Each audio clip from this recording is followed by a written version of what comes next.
Mesdames, Mesdemoiselles et Messieurs, bonjour ou bonsoir selon l'endroit où vous nous accueillez. Aujourd'hui, je suis Georges Goma pour vous présenter Perspective et Prospective, le Congo, la Renaissance. Avant toute chose, je vais vous souhaiter tous mes voeux au nom de votre équipe Atelier TV de nouvel an 2022. Vous souhaitez une bonne santé dans le contexte morose de la santé publique que nous vivons aujourd'hui avec le Covid-19. Nous vous souhaitons une bonne santé. Et ensuite, nous souhaitons également aux Congolais de la prospérité, parce qu'ils vivent dans un pays très prospère. Nous y reviendrons. Nous souhaitons également aux Congolais un esprit de la patrie. Un esprit de la patrie, au travers des convulsions politiques que nous vivons aujourd'hui, nous avons plus que jamais besoin de retrouver la patrie congolaise, qui trouvera se regrouper autour d'elle tous les Congolais sans exception. Alors, pour aujourd'hui, nous allons parler d'un sujet très important. À qui appartiennent les ressources minières disponibles sur un territoire donné? Le Congo, en l'occurrence. Pour en parler, nous avons un invité, et pas des moindres. Il s'agit de M. Joseph Christian Ngot Kongolo. M. Ngot Kongolo est ingénieur civil des mines. Il est également expert en gouvernance des ressources minières. Il est un ancien directeur général des mines et géologie du Congo-Brazzaville. Et donc, nous allons bénéficier de son éclairage sur la problématique que nous venons de poser. Mais avant de lui donner la parole à M. Ngot Kongolo, je vais dire ceci. Des États pauvres existent. Des États riches également existent. Des continents pauvres existent et des continents riches existent. Et parfois, le même pays, le même continent articule les deux dimensions à la fois. La richesse est certainement quelque chose qui draine beaucoup de pays aujourd'hui. Et d'ailleurs, les économistes de l'époque, pour ceux qui ont fait étudier la pensée, l'histoire de la pensée économique, savent très bien qu'à l'époque, les mercantilistes tiraient la richesse du commerce. Les physiocrates, ils ont trouvé à tirer cette richesse-là de la terre. Et puis il y a eu les classiques, les économies classiques. La tranche d'Adam Smith qui s'interrogeait sur la richesse des nations. Il y a eu les économistes aussi néoclassiques, Léon Walras. Il y a eu aussi d'autres économistes qu'on appelle les keynésiens. Les marxistes aussi nous expliquent un peu cette complexité de la richesse des peuples et des nations. Mais revenons un peu plus proche de ce qui nous concerne ici, le Congo-Brazzaville. Le Congo-Brazzaville, en Afrique, est parmi les pays les plus riches, les mieux dotés en matières premières, souvent classés troisième parmi les pays producteurs de pétrole. En Afrique noire, est classé sixième en Afrique, et aussi membre de l'OPEP, l'Organisation des pays producteurs de pétrole. Simplement pour vous dresser d'abord ce cadre, pour bien comprendre ce que M. Ngot Kongolo va nous expliquer ici. Alors, sans plus tarder, bonjour M. Joseph Christian Ngot Kongolo. Bonjour M. Georges Goma. Comment allez-vous? Assez bien en ce début d'année. Et je souhaite qu'il en soit de même pour vous, votre famille et surtout pour nos compatriotes congolais. Ben, merci beaucoup, Monsieur Ngot Kongolo, et surtout d'avoir accepté notre invitation. C'est très apprécié. Le plaisir est partagé, Monsieur Georges. Voilà. Alors, sans plus tarder, j'ai évoqué un certain nombre de concepts. Alors, je serais tenté, pour ma première question, de vous demander finalement, un pays riche, un pays pauvre, qu'est-ce que ça veut bien dire dans votre entendement? C'est quoi la richesse d'un pays? C'est quoi la richesse d'un continent? Avec votre permission, Monsieur Georges, avant d'en arriver à cette définition précise, j'aimerais faire un bref aperçu, rappel, sur l'aventure de l'homme sur Terre. Très bien. Certains pensent que l'homme fut placé sur cette planète par un extraterrestre qui est venu déposer ses enfants sur cette terre. D'autres, au contraire, pensent que l'homme est le résultat d'une évolution. Il serait parti certainement d'un animal évolué jusqu'à devenir ce que nous sommes aujourd'hui. Qu'à cela ne tienne, vous parlez bien des théories évolutionnistes, hein, voilà, de Darwin, l'évolution de l'homme. C'est bien cela. Voilà. Très bien. Hein, avec ces deux approches. Mais qu'à cela ne tienne, que ces hypothèses soient vraies ou fausses, une chose est certaine, l'homme est intelligent. Il travaille, il développe ses concepts et il produit. S'appropriant et contrôlant son espace au cours d'un processus complexe de sédentarisation, il est devenu maître des lieux, créant des villages, des villes et développant tout un tissu social communautaire que nous appelons aujourd'hui région, pays ou nation.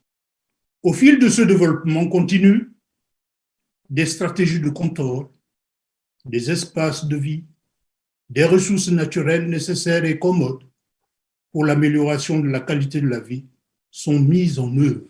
Ainsi, ces communautés travaillent, produisent et consomment. Alors, la richesse d'un pays, c'est quoi?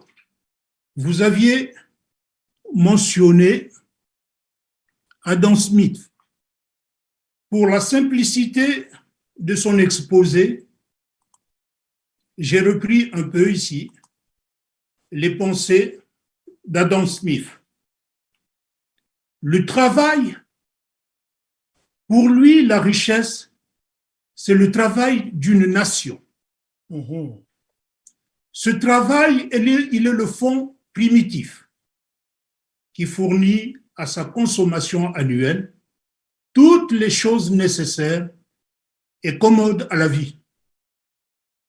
Et ces choses sont toujours ou le produit immédiat de ce travail ou acheté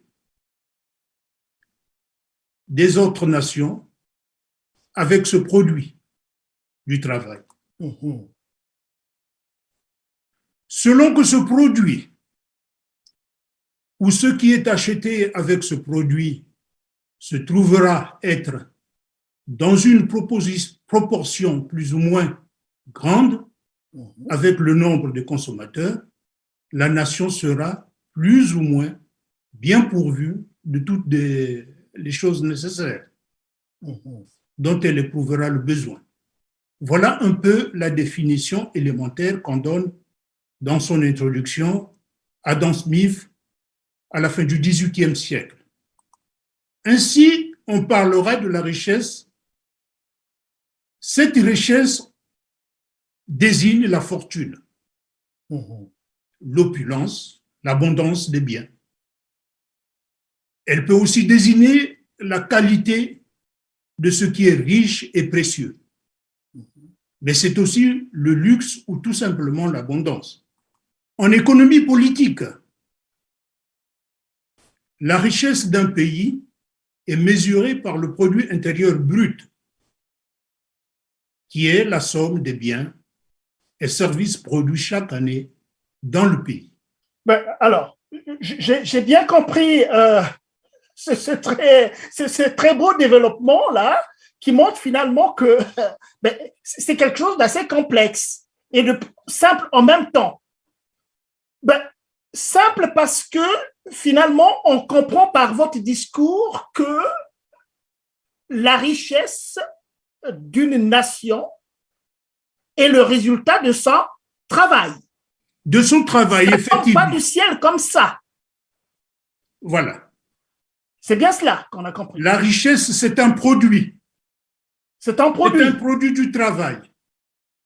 Et un delta entre sa consommation et le produit du travail. Et c'est ce delta qui fait la richesse d'un pays. Descendons un peu plus concrètement, puisque nous voulons parler du Congo. Et nous avons toutes les raisons de vouloir parler du Congo. D'après la définition que vous venez de donner là, bien sûr qu'on produit finalement de la richesse au Congo-Brazzaville également. Il y a cette richesse à l'état brut, et encore pour savoir que la richesse existe à l'état brut, il faut encore convoquer l'intelligence dont vous avez parlé, pour savoir qu'à tel endroit, il y a la richesse, qu'il faut aller la chercher. Alors, comment situez-vous le Congo-Brazzaville par rapport à cette notion de richesse et de pauvreté, finalement? Vous avez beaucoup plus parlé de la richesse, mais je voudrais entendre aussi parler de la pauvreté aussi. Essayez d'articuler un peu votre pensée à cet état. Il y a deux états, la richesse et la pauvreté. Essayez d'appliquer un peu au Congo-Brazzaville. Sommes-nous pauvres? Sommes-nous riches au Congo-Brazzaville, monsieur Ngot Congolo? Effectivement, vous aviez rappelé que au Congo-Brazzaville, nous travaillons également. Une partie de ce travail se fonde du produit de l'exploitation des ressources naturelles, les ressources minérales particulièrement. Et c'est pour cette raison que j'aimerais un peu vous présenter, avant d'en arriver à la richesse que génère le Congo, j'aimerais vous faire comprendre un peu les enjeux et la problématique des ressources minérales. Très bien. Ces ressources minérales, elles occupent une place exceptionnelle dans le monde et dans l'économie du monde.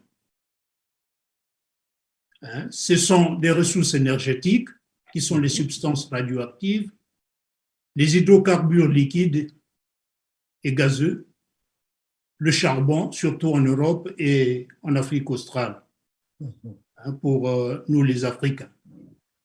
Mais c'est aussi une matière première pour l'agriculture, la construction, l'industrie. Ces ressources minérales sont inégalement reparties dans le sol et le sous-sol et dans le monde. Ce qui fait que il y a des pays qui sont nantis et par contre d'autres en souffrance. Elles sont non renouvelables. Nous devions le savoir. Une fois exploitées, elles s'épuisent, elles ne se renouvellent pas. Sur le plan économique, les parties impliquées dans l'activité minière, que ce soit les propriétaires des droits miniers, les États, les communautés, toutes ces parties veulent en tirer le meilleur profit des activités du sous-sol. Le profit, c'est soit des produits financiers, des aménagements des territoires, des revenus du travail pour les personnes physiques.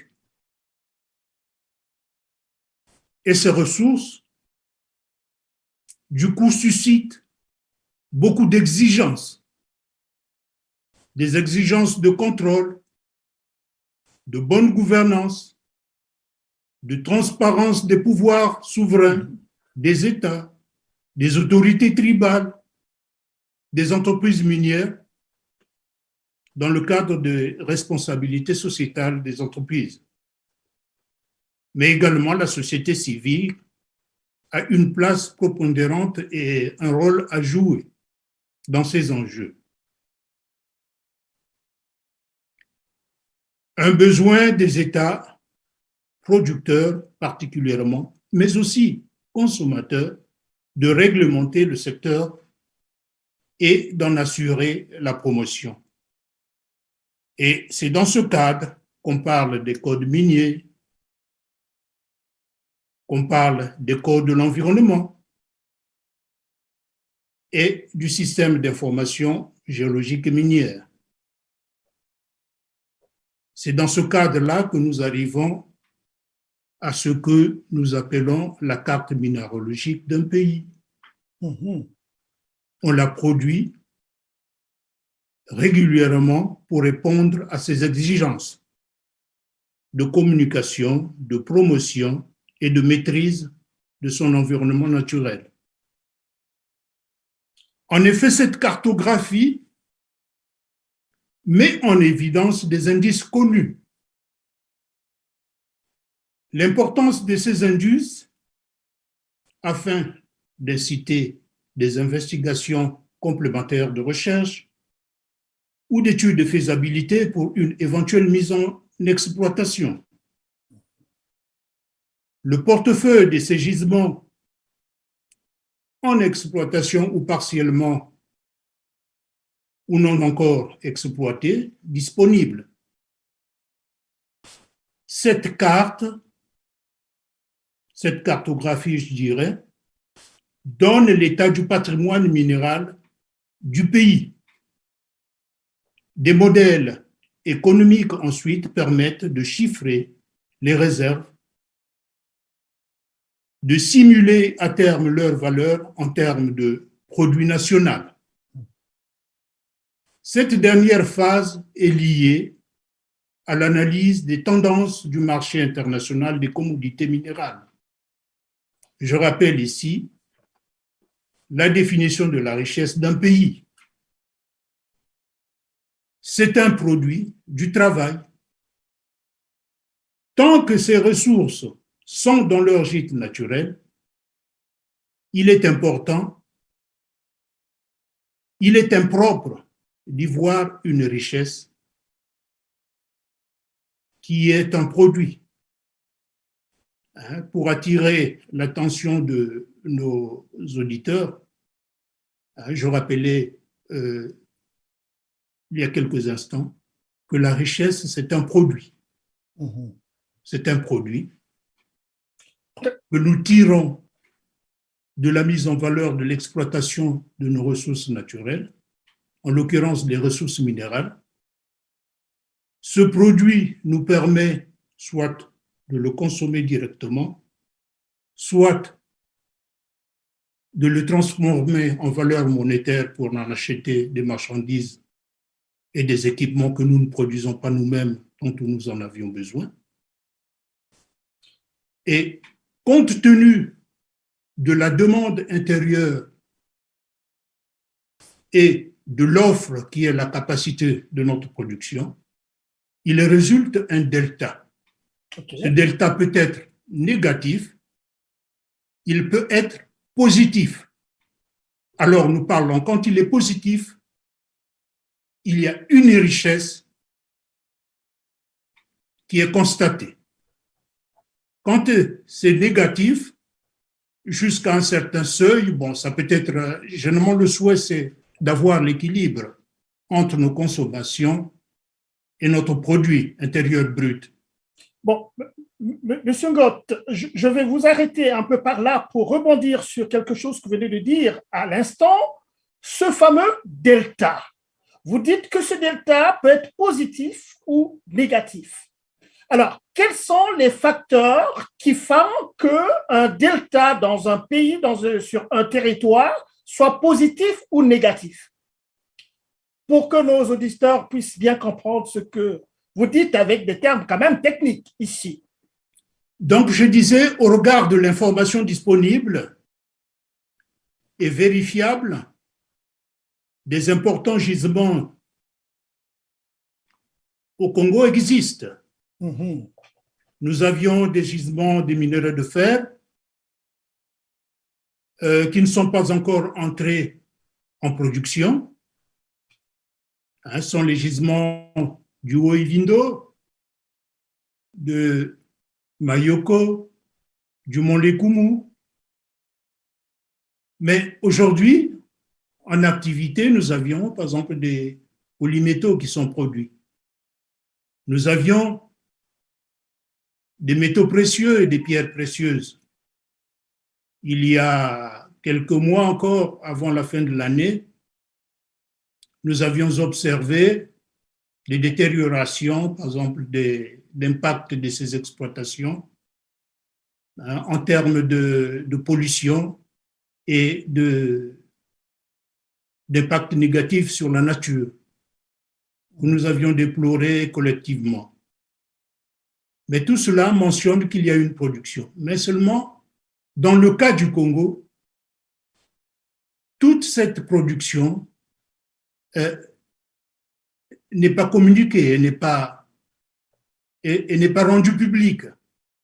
La partie qui paraît un peu sortir de l'iceberg, c'est la partie des hydrocarbures. Les hydrocarbures sont exploités. On en connaît quelques chiffres de production. Mais là également, il y a beaucoup d'opacité dans les productions exactes. Et donc, je disais, la définition nous dit que c'est l'ensemble du produit national produit dans le pays, dont la composante principale, elle vient des ressources du sous-sol. Oui. Donc, ces ressources du sous-sol, présentement, représentent près de 90% de nos exportations et à peu près 10% du budget national. Alors, de ce que nous connaissons et de ce qu'on présente sur le terrain, il en résulte une pauvreté dans le pays que nous observons sous toutes ses formes. Les cas les plus simples et les manifestations de cette pauvreté, on parle des salaires impayés, des bourses impayées, qui sont les premières obligations de l'État. Des bourses impayées, des retraités impayés, l'infrastructure publique, les hôpitaux, tout ce qui devrait être la première préoccupation de l'État, toutes ces infrastructures sont en souffrance. Ça témoigne nécessairement qu'il y a un problème, soit que le produit, il est insuffisant, soit que sur le réseau de recouvrement de ce produit, il y a de fuites de réseau. Mais une chose est telle que de ce que nous produisons, nous ne couvrons pas nos besoins. Et c'est ce qui résulte de cet état de pauvreté au niveau du Congo. Alors, Monsieur Ngot-Kongolo, vous avez cité un certain nombre d'acteurs, pas des moindres, ils sont très, très, très nombreux. Je vous ai entendu parler même, les populations aussi sont quelque part un partenaire. Les communautés sur lesquelles on exploite un peu toutes ces commodités-là, que ce soit les minerais, que ce soit le pétrole, et il y a des populations qui vivent dans ces milieux-là. Et nous sommes, je repose cette question, à savoir, mais finalement, donc les minerais qui se trouvent sur un territoire n'appartient pas au fond aux gens qui habitent sur ce territoire. Ben, écoutez, la situation... Ils sont pauvres, vous avez donné la pauvreté, ils sont pauvres jusque-là. Pourtant, le pays a des potentialités. Je venais d'en parler sur les indices des ressources minérales. Nous avions des potentialités qui ne sont pas encore de la richesse. Nous avions une production existante, mais insuffisante pour couvrir nos besoins. J'ai soulevé un problème de réelle transparence et donc de gouvernance qui affecte notre pays, le Congo. OK. Ceci suscite un questionnement légitime à la base de notre entretien de ce jour. Et je suis d'accord avec vous qu'on se pose la question, à qui appartiennent les ressources minérales de notre territoire?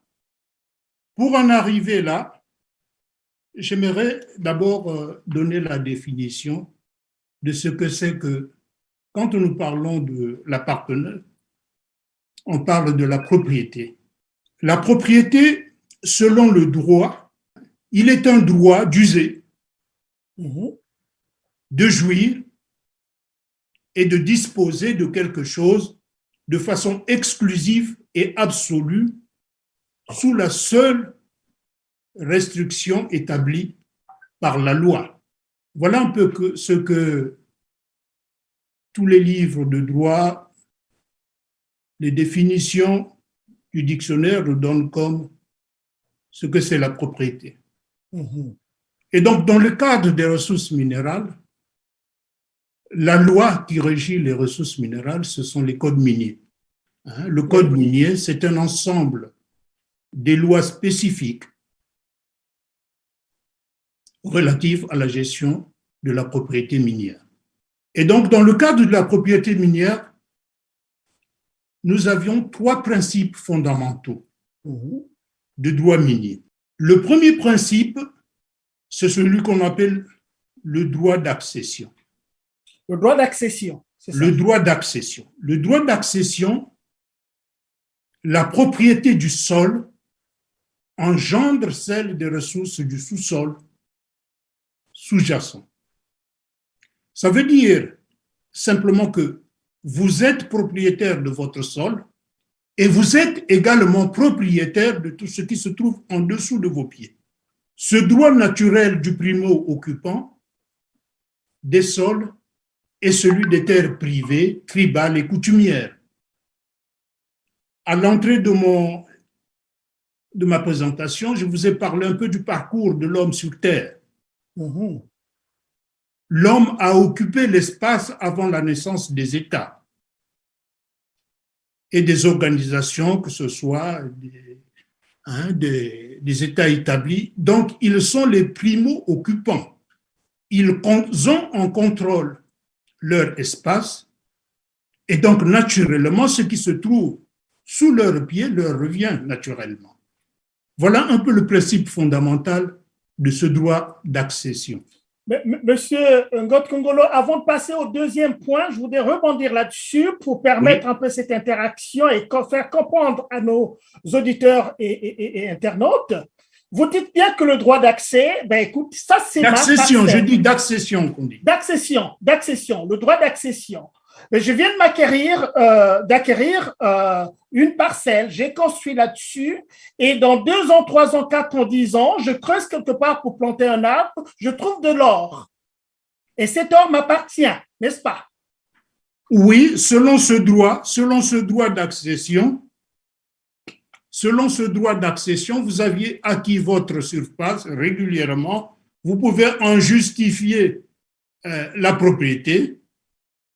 Et donc, tout ce qui est en dessous vous appartient. Bon, je vais continuer encore là. Écoutez-moi, monsieur Kongolo. Alors, au Congo, nous avons ce qu'on appelle le droit coutumier. Le droit coutumier fait disposer à certaines personnes la propriété d'un certain attendu, ce qu'on appelle les chefs de terre. À Pointe-Noire, on a vu ça ces derniers temps. Et il peut se trouver que sur ces terres-là, appartenant aux chefs traditionnels, aux chefs coutumiers qui en disposent et qui vendent souvent à des particuliers, on trouve un gisement de pétrole. À qui appartient le gisement de pétrole, puisque au Congo-Brazzaville, c'est l'État qui se prévaut quand même de la production à ce niveau-là. Je vais en arriver un peu plus loin avec le cas du Congo. D'accord, ben allez-y. Mais je vous parle du droit d'accession. D'accord. Pour la bonne compréhension, d'accord. Le chef coutumier, il reste propriétaire du gisement, à moins qu'il ait précisé qu'il a vendu le sol et que dans l'acte de vente, le nouveau propriétaire peut disposer de tout ce qui est en dessous. Mais c'est son droit naturel. OK. Ce droit-là existe aux États-Unis, pendant toute l'occupation de l'Ouest. Les États-Unis s'est fondé Oui, oui, tout à sur fait. ce principe, La ruée vers l'or. la ruée vers l'or. Donc, tous les nouveaux migrants sur le Nouveau Monde, au Nouveau Monde, ont acquis des terres. Bon, c'était pas tellement des achats, hein, il faut le dire, mais je rentre pas dans ce détail-là. Et donc, ces terres sont devenues les leurs, et jusque dans le sous-sol, ils en sont le propriétaire. Mais par contre, il y a des propriétaires coutumiers et tribales et communautaires, par exemple les Amérindiens. Au Texas, Oui. il y a des familles amérindiennes qui ont leurs terres et leurs puits de pétrole. Et Mais, c'était également oui, le même monsieur, droit d'accession. excusez-moi, monsieur Congolo, Oui, simplement, ce que vous venez de dire est important, je voudrais aussi signaler, vous savez, la fin de la guerre américano-mexicaine, hein, oui, c'est en 1848, hein, avec voilà, le traité de Guadalupe Hidalgo, hein, et oui, puis les oui. Mexicains qui ont été défendus par des avocats blancs et qui se sont fait payer par des terres. Hein? Ils se sont fait Oui, payer par des terres. Il y a eu des situations comme ça. C'était simplement pour injecter cet élément dans votre raisonnement, puisque vous avez évoqué le Texas et toute cette partie, n'est-ce pas, que les États-Unis ont gagné à l'issue de la guerre mexico-américaine. je vais vous donner un exemple identique en Afrique du Sud. Donc, à la fin de l'apartheid, il y a les populations autochtones du désert de Kalahari, là, Oui. qui ont demandé des réparations. Et ils les ont obtenues. Je ne sais pas si tout a été payé, mais en tout cas, avant le décès du président Mandela, on parlait que la nouvelle Afrique du Sud devrait reconnaître et indemniser toutes ces populations des ressources naturelles qui ont été exploitées contre elles, ces populations, ces communautés, et réparer un peu le mal causé. Donc, ça, c'est un exemple sur le sol africain, Voilà. mais il y en a aussi en Australie, En avec Australie aussi. les aborigènes. Voilà ce que je peux dire de ce droit d'accession. Mais il y en a encore un autre Le principe, deuxième, le oui. deuxième, celui qu'on appelle le droit régalien. Ça, Le c'est les droit classes. régalien, lui, il est attaché à la souveraineté royale des États. Oui, c'est ça. Voilà. Donc, au fil du développement des communautés humaines, il y a des familles qui se sont détachées et qui sont devenues des familles royales. Donc, elles ont imposé un certain ordre dans l'exploitation des ressources du sous-sol. Et donc, je vais vous donner un peu l'historique de ce système-là. Du Il est droit né en régalien. France. Il est né en France sous l'Ancien Régime. C'est-à-dire que le roi concédait un droit d'usage au profit soit du premier occupant. C'est-à-dire que le premier occupant était quand même avait une sorte de droit de préemption parce qu'il était sur ces terres, mais il n'avait pas tous les droits sur les mines parce que c'était une richesse. On ne pouvait pas être plus riche que le roi. Voilà le fond de l'enjeu. Et donc le roi autorisait le primo-occupant, soit un propriétaire qui était le propriétaire foncier, soit un tiers privilégié, ça pouvait être un compte, ça pouvait être une entreprise industrielle. Voilà. Et cette disposition fut renforcée dans le Code civil au début du 19e siècle sous le Premier Empire. Selon ce principe, la propriété du sol emporte la propriété du dessus et du dessous. Ah, Vous entendez bien. oui, du dessus, oui, oui, d'accord. Du dessus et du dessous. Le propriétaire peut faire au-dessous, toutes les constructions et les fouilles qu'il jugera à propos et tirer de ces fouilles les produits qu'elles peuvent fournir, sauf les modifications résultant des lois et règlements relatifs aux mines et des lois et règlements de police. Voilà un peu le droit régalien. Donc, ce qui fait que l'activité minière relève d'une législation d'exception, en ce terme que c'est le droit commun qui s'applique, sauf spécification dans le code minier. Donc, le code minier abroge certaines dispositions du code civil. Je continue. Le dernier principe. Mais avant de passer au dernier principe, M. Congolo, parce que ce droit régalien-là, bien sûr, vous allez revenir sur le cas du Congo, parce que ça, certainement que les gens attendent là aussi comment est-ce que ça va il faut comprendre. Hein.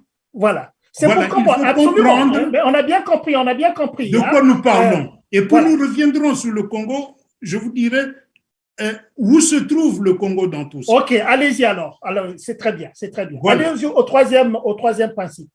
Donc, le troisième principe, c'est le droit domanial. Domanial, ok. Voilà. En fait de compte, il est issu des jeunes nations et des jeunes États. En ce sens que, je prendrai le cas général des pays africains qui, autour des années 60, ont acquis leur indépendance. Elles étaient dominées par des puissances occidentales qui ont imposé souvent certaines parties de l'Afrique, soit du droit régalien, soit du droit d'accession comme en Afrique du Sud. Devenus indépendants, ces États, naturellement, n'avaient pas de terre. Voilà, n'avaient pas de terre. Et du coup, les terres revenaient à leurs primo-occupants. OK. Voilà. Pour donner l'exemple précisément pour le cas du Congo-Brazzaville, et c'est une question d'actualité, vous savez bien que l'administration française, à la fin du 19e siècle, avait signé des traités avec nos parents, leur disant de leur confier ou de leur déléguer certaines responsabilités sur la gestion de leur territoire en contrepartie d'un développement futur de leurs descendants et de les hisser au train du développement mondial. Ouais. Donc ces traités existent. Ces traités reconnaissent que, effectivement, il y a des familles entières, des communautés qui ont été chez elles. Et les premiers codes miniers au niveau du Congo-Brazzaville constataient également que dans des terres tribales ou communautaires, si un gisement était trouvé, il y avait un certain arbitrage quand même avec ces autochtones, qu'on ne pouvait pas les traiter n'importe comment. Il y avait déjà cette courtoisie. Et même l'État congolais, jusque en 70, quand Marien arrive aux affaires, et avec le Parti congolais du travail, qui déclara que la terre appartenait à l'État. À l'État, désormais. Ça, c'était un dictat politique. Et Et ce principe a été supprimé à la conférence nationale. Au Congo, la terre a toujours appartenu aux familles, aux clans, aux lignages, aux communautés territoriales. Et sont ces communautés qui sont dépositaires du vrai pouvoir. Et donc, je reviens au principe du droit domanial. Et donc, dans l'intérêt général des peuples d'un pays, ils confèrent, ils délèguent leur pouvoir sur leur terre, sur leur richesse, à l'État qui est beaucoup plus habilité et en même, au nom du peuple, de gérer ce patrimoine. Et donc l'État a l'obligation de promouvoir, de créer toutes ces cartes, de mettre toute une infrastructure afin que tout le monde y trouve son compte. Donc, voilà un peu la définition. Dans l'intérêt général, tous droits de propriété sont concédés à l'État, la République. Le gouvernement donne garantie, doit garantir et veiller à ce que les ressources minérales soient recherchées, valorisées et exploitées de manière efficiente et opportunément. Autrement dit, la République, dans ce système domanial, n'est qu'un mandataire. Et c'est le peuple souverain, et comme dans nos principes de démocratie, c'est le tout peuple souverain qui en est le véritable propriétaire. Mais alors, ça, c'est vraiment... vous nous apprenez des choses là, monsieur God Congolo. Vous nous apprenez des choses parce que, bon, un petit pas en arrière, vous savez que j'habite au Québec, au Canada. Oui. Et qu'au Canada aussi, il y a toute une histoire qui est en rapport avec les colons qui sont arrivés sur le territoire nord-américain et qui se sont installés, notamment avec la loi de 1876, avec la loi sur les Indiens.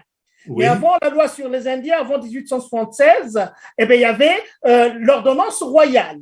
Et cette ordonnance royale poussait les colons qui venaient d'arriver d'avoir des droits sur les terres.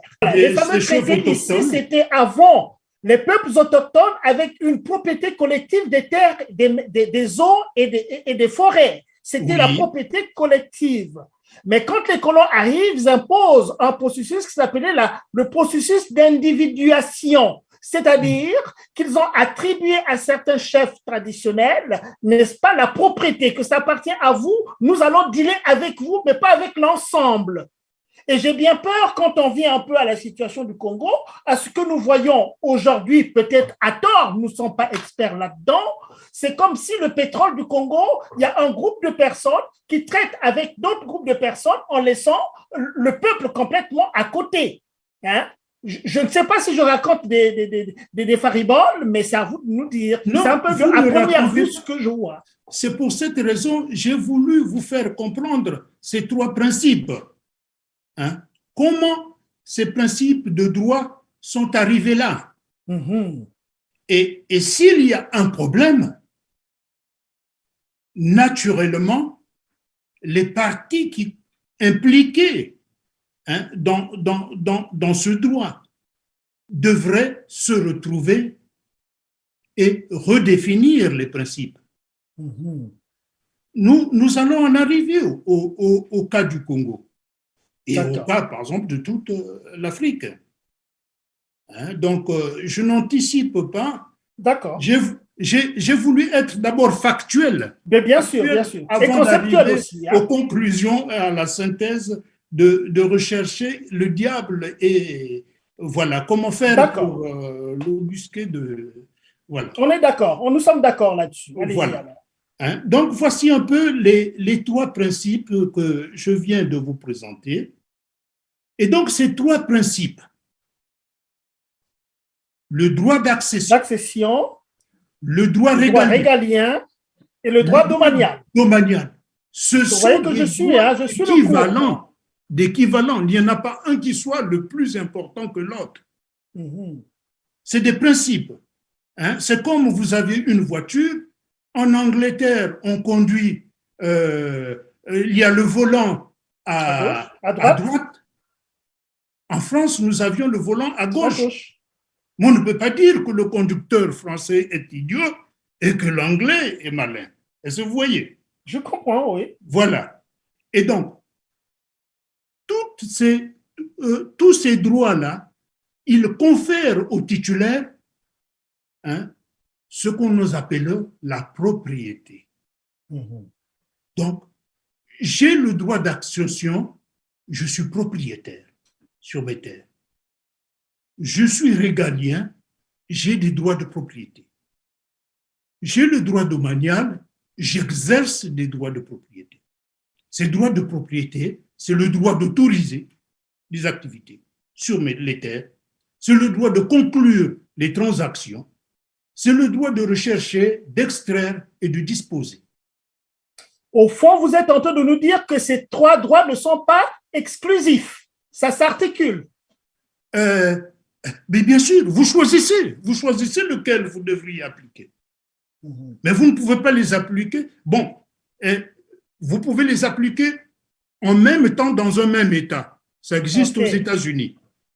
Il y a les terres tribales, il y a les terres fédérales, et il y a des terres aux États-Unis qui appartiennent à des États fédérés.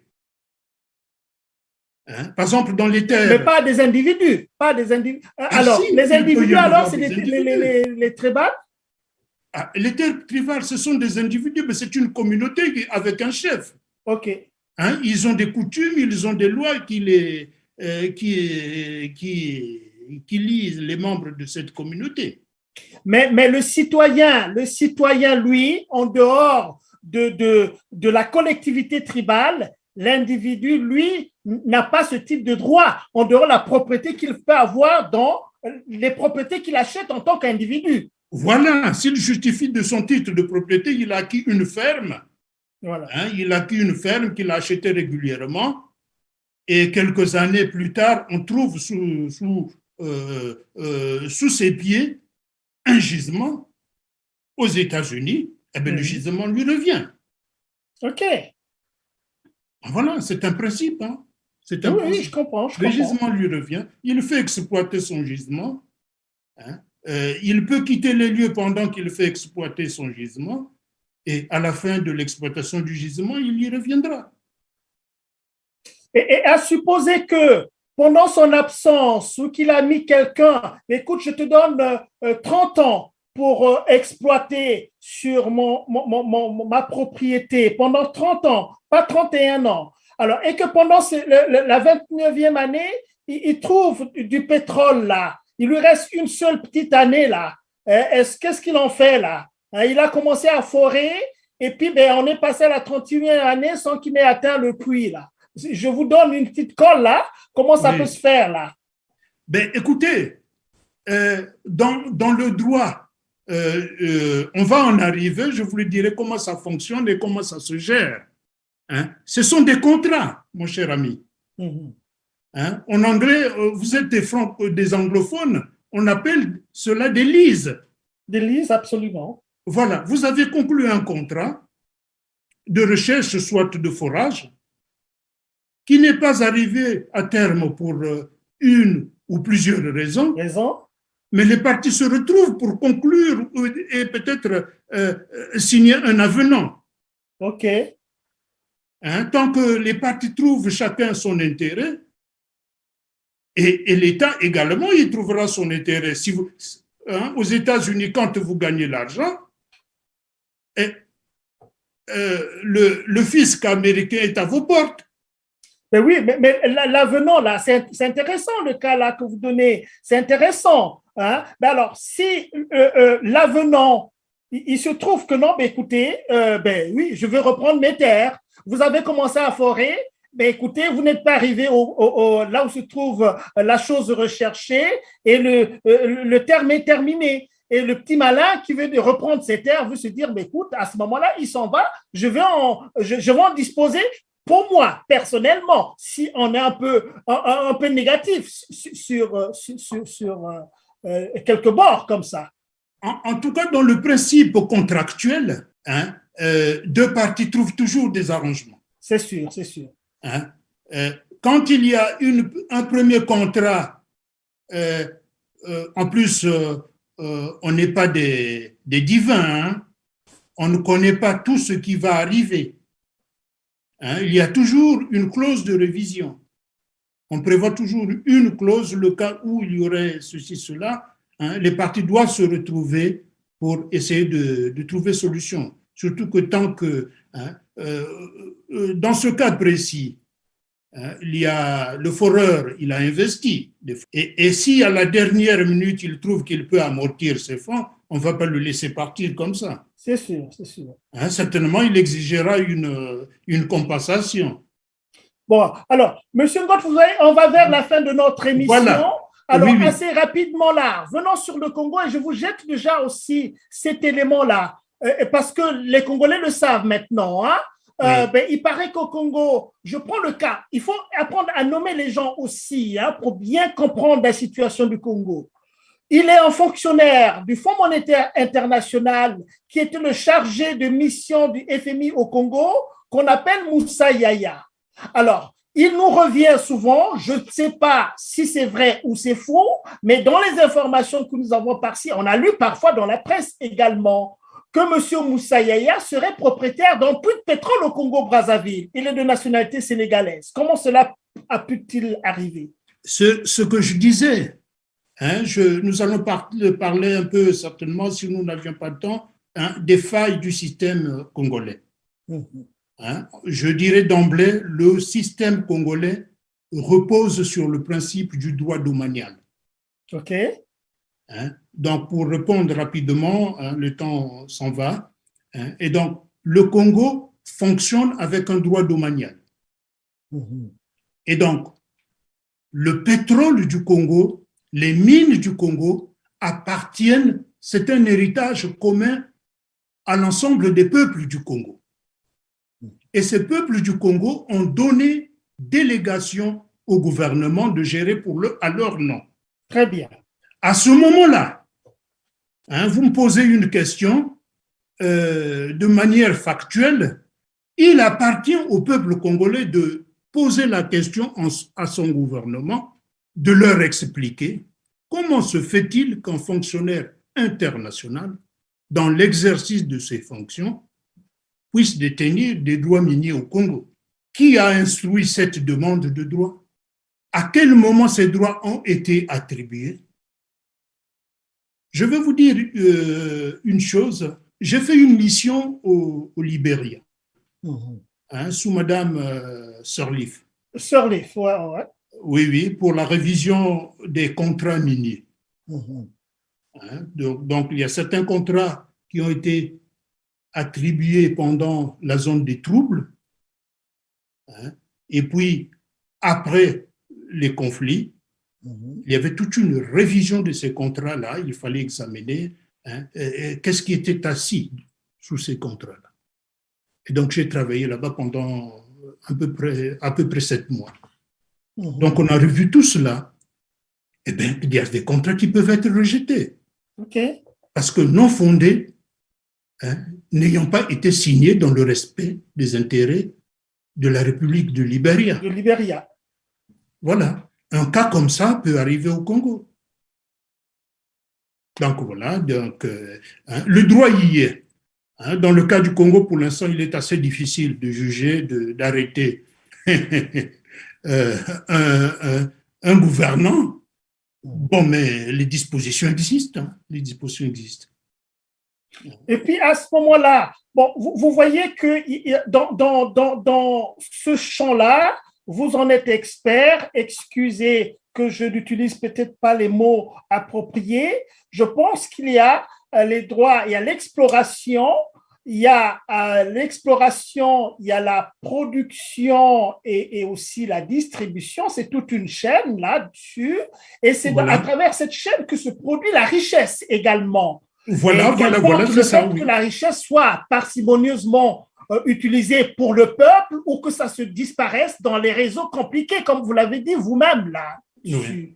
Alors, je voudrais que quand même essayer de projeter, parce que vous comprenez la philosophie de notre émission, c'est quand même les perspectives et la prospective. C'est-à-dire que malgré cette opacité, malgré cette complexité, on va quand même, donnez-nous quand même quelques éléments pour espérer ou faire espérer les Congolais que voilà, si on prend telle disposition, eh bien, le droit domanial va s'appliquer, ça sera visible également que nous sommes dans le cadre du droit domanial où les Congolais ressentent dans leur esprit et dans leur corps que là, ils bénéficient quand même de la richesse qui se trouve sous leurs pieds parce qu'ils en sont les propriétaires attitrés.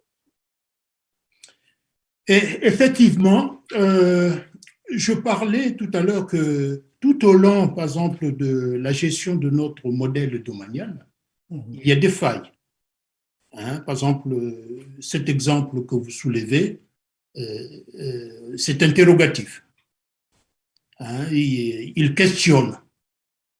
Il faut regarder.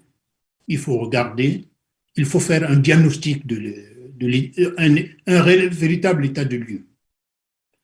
On parle de certains gisements qui sont appropriés par le gouvernement, par les membres du gouvernement, ou bien les équipes en place.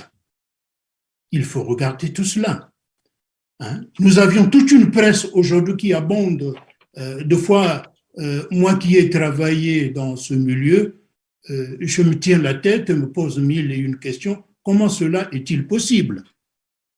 Moi aussi, en tant qu'expert, je me pose pas mal de questions. Donc, à trop nous poser des questions, on peut devenir fou et ne pas ménager le bon moment pour regarder tout cela. Mais je dis tout simplement qu'il faut s'asseoir, regarder tous les éléments et puis tirer les conclusions. Mais aujourd'hui, une chose est certaine, pour l'absence, j'ai noté tout de suite que, et même en introduction, qu'il y avait pertinemment une absence de vision patriotique dans la gestion de la chose publique. Ça se manifeste, ce n'est pas un secret. Il y a une irresponsabilité à tous les niveaux. Il y a une appropriation de la chose publique. J'avais pensé une privatisation, non. La privatisation, c'est ce que c'est. C'est mettre à la disposition des privés de ce qu'on pense que l'État ne peut plus faire. Voilà, c'est céder un peu sa propriété. Mais là, les gens s'approprient, voilà, c'est ça. S'approprient le domaine public, sans pour autant que le souverain légitime, qui est le peuple, ne soit informé. Et en plus, aujourd'hui, dans le cas du Congo, les représentants ne dépendent même plus de ce peuple. Est-ce que nos représentants au Parlement, dans les deux chambres, rendent compte à la population? C'est un problème. Est-ce que nous avions une société civile dynamique pour interpeller les gouvernants? C'est une question qui se pose. Est-ce que la population est assez instruite pour revendiquer son droit? Ce sont des interrogations. Oui, mais je vais rebondir là-dessus puisque vous venez de le dire là. La population, je reviens sur elle parce que quand on regarde très bien le schéma que vous nous avez présenté, mais cette population-là est spoliée de ses droits sur son sol, malgré la délégation qu'il a donnée au pouvoir régalien, à l'État de les représenter. Et à beaucoup de fois, et là c'est factuel, heureusement que nous avons les médias sociaux. Les médias sociaux nous apportent des informations en temps réel. sur les choses, en fait, sur le fait minier au Congo-Brazzaville. On a vu à des endroits ou à d'autres endroits au Congo-Brazzaville, la population se révolter de par la manière dont les Chinois, les Malais ou que sais-je encore, exploitent l'or ou d'autres minéraux dans leur périmètre et allant jusqu'à empoisonner les cours d'eau. Et quand les villageois se retrouvent pour faire des remontrances aux gens qui exploitent, les Chinois en l'occurrence, eh ben on ne s'occupe même pas d'eux. Il les tourne en dérision. Ils tournent en dérision. Est-ce que c'est une façon de dire que eux, ils n'écoutent que l'État qui leur a donné cette autorisation en assurant complètement la place que revendiquent les populations? Voilà, le constat simple qu'on puisse faire dans ce cas, c'est que le droit domanial a été corrompu. Ah. Le droit domanial a été corrompu et que le peuple souverain ne sait plus à quel sein se vouer. Mm-hmm. Et dans ces conditions, il faut remettre les billes, il faut redéployer les cartes et examiner qu'est-ce qu'il faut faire. Mais est-ce que vous ne voyez pas que, puisque quand même il y a une dimension pédagogique aussi, la pédagogie populaire peut-être, parce que ça m'étonnerait que les peuples, les populations connaissent tout cela. Hein? Ils sont là, ils sont peut-être pas conscients des droits qu'ils ont. Et apparemment, le gouvernement ne fait absolument rien pour leur enseigner cela, hein? Puisqu'on continue à voir qu'évidemment, les circuits de distribution de cette richesse colossale que regorge le Congo-Brazzaville, ça se perd dans des réseaux pas possibles. Hein? Le fils de Denis Sassou Nguesso qu'il veut laisser au pouvoir, apparemment, a des circuits Glencore et tout machin. On connaît tous ces réseaux-là. Vous voyez un peu à quel niveau est-ce que le peuple est spolié et qui aujourd'hui est dans la misère la plus criarde. En tout cas, nous lisons toute cette presse, et moi personnellement, je la lis également. Hein. Je découvre tout cela, je me pose mille et une questions, et aujourd'hui, en toute sincérité, est-ce qu'il n'est pas temps de remettre au peuple souverain son droit d'accession? À sa propriété. Bien sûr. Ça marche aux États-Unis. Ça marche dans certaines parties du monde. Alors pourquoi ça ne devrait pas marcher au Congo? Au moins le peuple souverain, les communautés territoriales, géreraient elles-mêmes sous la diligence d'un État responsable qui les accompagnerait. Là, on inverse le système. L'État ne disparaît pas. L'État émet tout un cadre, en fait de compte, communautaire, à la disposition de sa population. L'État contribuera à former son peuple souverain à exercer directement ses droits. Autrement dit, une communauté, par exemple, prenons dans le cas un exemple simple, je ne dis pas que ça se passera comme ça, mais on sait pertinemment que le pétrole est exploité au Luango. Et donc, ce sont les populations du Luango, certainement, il faut les appeler et que chacune de ces populations vienne revendiquer ses droits, les aligner et les constituer afin d'exercer, qu'ils définissent les moyens d'exercer leurs droits de propriété. Auront-ils un attendez, bureau?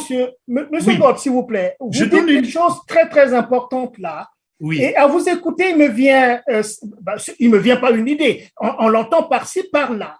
C'est-à-dire, vous avez parlé des rapports corrompus, mais regardez du Luango dont vous parlez. Jusqu'à preuve de contraire, la richesse du Congo sort de Luango ou du Luango. Mais ce qu'on constate, c'est quoi? C'est les droits sur les retombées de cette exploitation. il y a des cas de figure, c'est-à-dire que des gens qui sont situés ailleurs en dehors du Luango, qui s'approprient toutes les richesses qui sortent du Luango et qui reviennent au Luango pour acheter des terres énormes aux propriétaires du Luango. Vous voyez un peu ce que je vais dire? L'argent sort de là, ça va quelque part, ça s'est constitué en argent, et on revient au Luango et on achète des terres des Luango et qui se retrouvent finalement mésappropriés de leurs terres. Avec l'argent, ils reçoivent leur propre argent et les terres sont parties à d'autres propriétés. Je ne sais pas si vous saisissez un peu le jeu que j'essaie de mettre en évidence et aussi de faire prendre conscience aux gens du Luango de ce qui se joue, parce que c'est ça le danger également. Ils ne le voient pas forcément comme ça. Et effectivement, quand on regarde l'ensemble de ces cas, que ce soit le Chinois qui chasse l'autochtone sur ses terres, qui pollue tout, qui ne mitige pas les effets, l'impact de ces travaux, c'est un problème. Que ce soit celui qui prend la recette, les droits miniers qui sortent du Luango, n'en laisse pas une partie à ce territoire pour qu'il se développe et qu'il sache qu'il reste quelque chose, au moins dans ce qui est tiré de son sous-sol, pour apaiser le cœur de ces populations. Mais voilà, donc le mal, il est le même. La manifestation de ce mal, il est différent. Ce sont ceux que nous observons. Aujourd'hui, on se dit, c'est comme s'il y a une intelligence qui est en œuvre pour faire que, en fait, débouter d'une manière ou d'une autre le primo-occupant de ses droits fondamentaux. C'est une interrogation. Et je disais tout à l'heure, quand c'est comme ça, il faut qu'on s'assied. Il faut qu'on s'assied. Pour dire non, que ça s'arrête. On ne peut plus continuer comme ça. Ok. Voilà un peu le problème. Mais il faut le faire. Sinon, la moutarde va gonfler, disons, voilà, la levure va faire gonfler la pâte, on ne saura pas ce qu'il en adviendra. Très bien. Ben, écoutez, merci beaucoup, Monsieur Joseph Christian God-Congolo. C'est très, très, très instructif et vous allez certainement nous accorder de faire de nouveau appel à vous parce que toute la connaissance que vous venez de déverser sur cette problématique très essentielle à qui appartiennent les ressources disponibles sur un territoire, eh bien, c'est sûr qu'on va digérer cela. Et en digérant cette émission, on va ressortir avec des questions. Et à ce moment-là, nous reviendrons vers vous pour continuer cette discussion. Si vous êtes d'accord, bien entendu.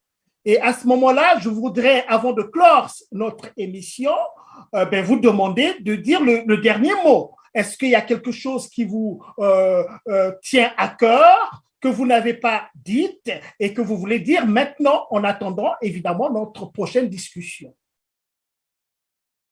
Je suis un enfant du Congo, un fils du pays. Ce qui s'y passe ne me met pas à l'écart ou bien ne me chasse pas. Je suis ici pour des raisons personnelles, mais je reste attaché au Congo. Vous avez fait appel à moi.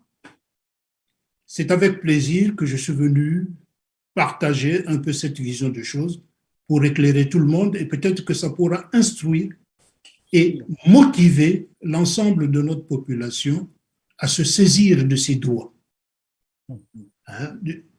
Par principe, on dit nul n'est censé ignorer le droit, mais généralement, les avocats coûtent très cher, mais si on connaît son droit, on peut allait simplement exiger de s'asseoir, d'en discuter et de faire changer les choses.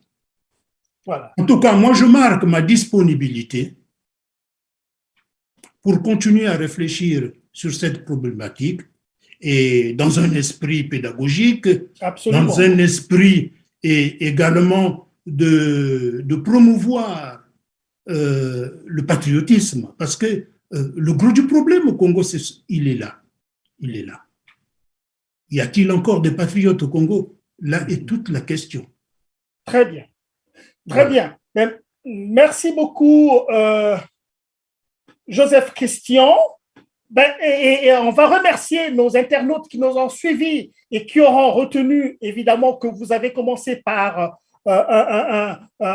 une clarification conceptuelle à travers la notion de richesse et de pauvreté. Hein, vous l'avez très, très bien expliqué à travers l'aventure humaine, l'aventure de l'homme qui crée la richesse. Mais cette richesse-là peut être due aux choses qui sont sous le sol ou sur le sol, mais c'est dû aussi à le génie de l'homme, l'intelligence. Quand on voit un pays comme le Japon, par exemple, qui n'a pas de matière première, dont le sous-sol est complètement aride, eh bien, qui est un pays très, très, très riche. Et là, on voit très bien comment est-ce que l'intelligence aussi peut fonctionner en dehors des matières du sous-sol. Mais la richesse aussi, un pays riche aussi, peut advenir, vous l'avez mentionné tout au cours de notre échange, ça peut advenir aussi des bonnes politiques qui sont mises en place par la personne à qui on a confié ces droits régaliens à travers ce que vous nous avez expliqué là, les droits régaliens d'un État qui doit faire pour sa population des bonnes politiques. Mais c'est également, en dehors de ces bonnes politiques, c'est aussi, comment je peux dire ça, la qualité de la gouvernance. La qualité de la gouvernance aussi est quelque chose d'important pour renforcer et faire voir cette richesse de la nation. Vous voyez?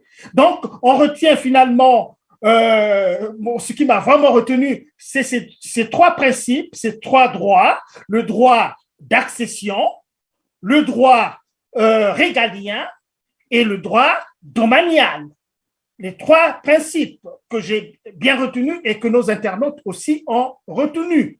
Hein, et que prochainement, nous ferons l'effort d'introduire un peu, de réfléchir sur ces trois principes et un peu comment est-ce que ça s'applique au Congo-Brazzaville.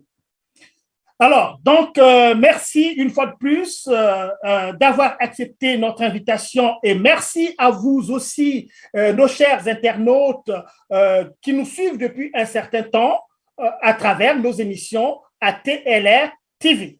Merci beaucoup et on se retrouve à la semaine prochaine pour une autre émission.